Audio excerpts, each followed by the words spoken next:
Hello అండి, welcome to best kitchen. నేను మీ రాధికాని. Best కిచెన్లో ఈరోజు నేను చేయబోతున్న రెసిపీ ఎంతో టేస్టీగా, ఈజీగా, క్విక్గా ఇంట్లో చేసుకునే restaurant style vegetable dum biryani. ఈ దమ్ బిర్యానీని ఎంతో ఈజీగా మనం ఇంట్లో దొరికే వెజిటబుల్స్తో ఈ విధంగా తయారు చేసుకోవచ్చు. చూడండి రైస్ ఎంత ఫ్లఫీగా, ఎంత బాగుందో. నా ఛానల్ తప్పకుండా సబ్స్క్రైబ్ చేయండి. మీకు ఈ రెసిపీ నచ్చినట్టయితే మీ ఫ్రెండ్స్కి, రిలేటివ్స్కి అందరికీ షేర్ చేయండి, ఫార్వర్డ్ చేయండి. దీని తయారీ విధానం, కావాల్సిన పదార్థాలు ఇప్పుడు చూద్దాం.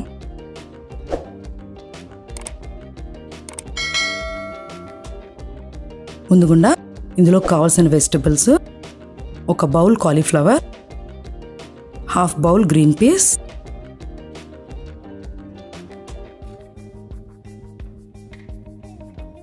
రెండు నుంచి మూడు బంగాళదుంపలు ఈ విధంగా పెద్ద పెద్ద ముక్కలుగా కట్ చేసుకోవాలి. ఒక బౌల్ క్యారెట్, ఒక బౌల్ బీన్స్, కాస్తంత పుదీనా, కావలసినంత పచ్చిమిరపకాయలు. ఇప్పుడు ముందుగా ఈ వెజిటబుల్స్ అన్నిటిని మ్యారినేట్ చేసుకోవాలండి. దీనికి ఒక బౌల్ తీసుకొని ఇప్పుడు ఇందులో మనం కట్ చేసి పెట్టుకున్న ఈ కాలీఫ్లవర్ ముక్కలు, క్యారెట్ ముక్కలు, బీన్స్, బంగాళదుంపలు ఇవన్నీ వేసుకోవాలి. ఈ వెజిటబుల్స్ అన్నీ వేసుకొని ఇప్పుడు ఇందులో తగినంత ఇప్పుడు పచ్చిమిరపకాయలు, 2 నుంచి 3 పచ్చిమిరపకాయలు వేసుకోండి. ఇప్పుడు ఇందులో తగినంత ఉప్పు, కారం, కాస్తంత పసుపు, కాస్త ధనియాల పొడి, గరం మసాలా పొడి, జీలకర్ర పొడి, అల్లం వెల్లుల్లి పేస్ట్, 2 నుంచి 3 స్పూన్ల పెరుగు ఇవన్నీ వేసుకోవాలి. ఇప్పుడు ఇందులో కావాల్సిన మసాలా దినుసులు: జాపత్రి, లవంగాలు, మరాఠీ మొగ్గ, అనాస పువ్వు, దాల్చిన చెక్క, యాలక్కాయలు. ఈ మసాలా దినుసులన్నీ వీటిలో వేసుకోవాలండి.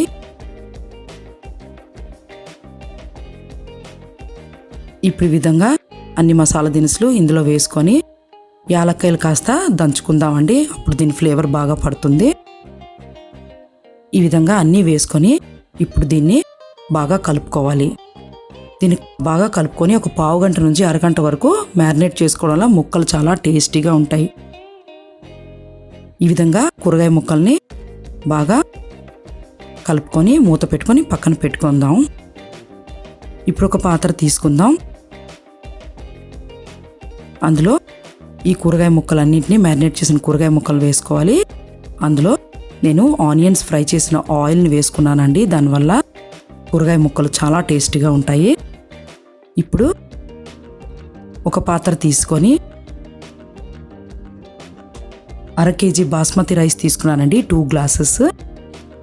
దానికి 1 లీటర్ నీళ్లు వేయాలి. అందులో ఇప్పుడు తగినంత ఉప్పు వేసుకోవాలి.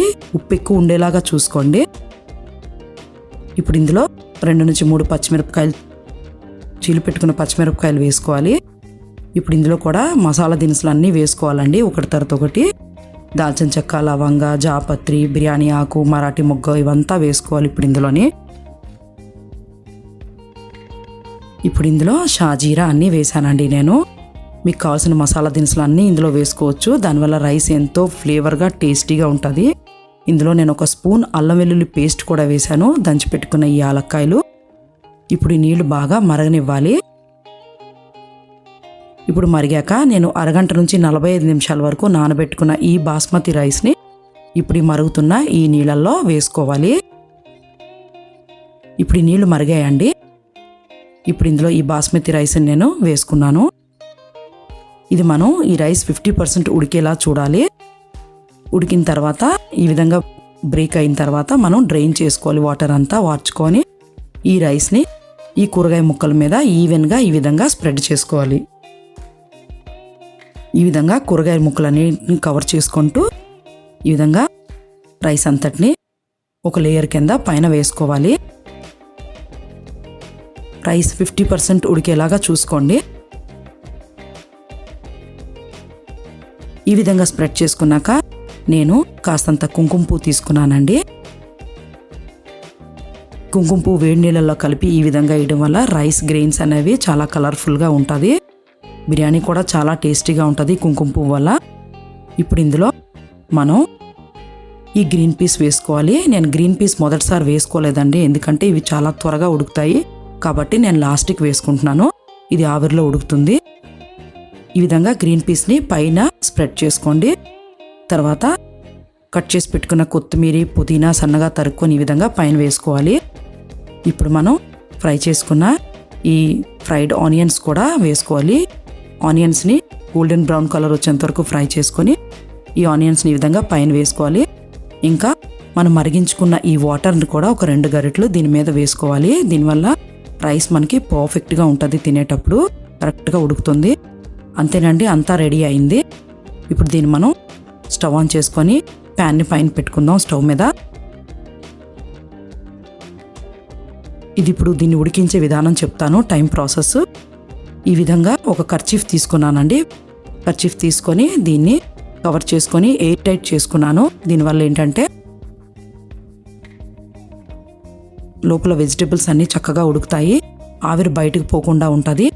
ఇనీషియల్గా 10 మినిట్స్ హై ఫ్లేమ్లో పెట్టుకోండి లేదా మీడియం ఫ్లేమ్లో, తర్వాత 20 నిమిషాలు లో ఫ్లేమ్లో, అంటే మొత్తం అరగంట సేపు ఇప్పుడు ఇది కుక్ అయిందండి.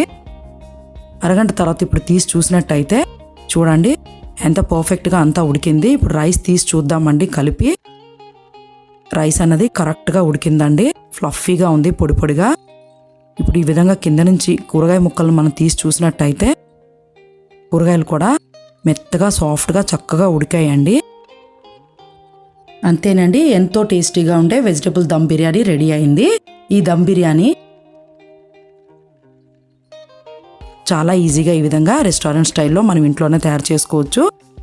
తప్పకుండా ట్రై చేసి చూడండి. ఇప్పుడు నేను ఒక సర్వింగ్ ప్లేట్లోకి తీసుకుంటున్నాను. చూడండి రైస్ ఎంత బాగుందో, ఎంత కలర్ఫుల్గా ఉందో. మనం సాఫ్రాన్ వేయడం వల్ల ఈ గ్రెయిన్స్ అన్నీ మంచి కలర్లో కనబడుతున్నాయి. రైస్ చాలా పొడి పొడిగా చక్కగా ఉన్నదండి, చాలా బాగా ఉడికింది, పర్ఫెక్ట్గా ఉందండి ఈ వెజిటబుల్ దమ్ బిర్యానీ.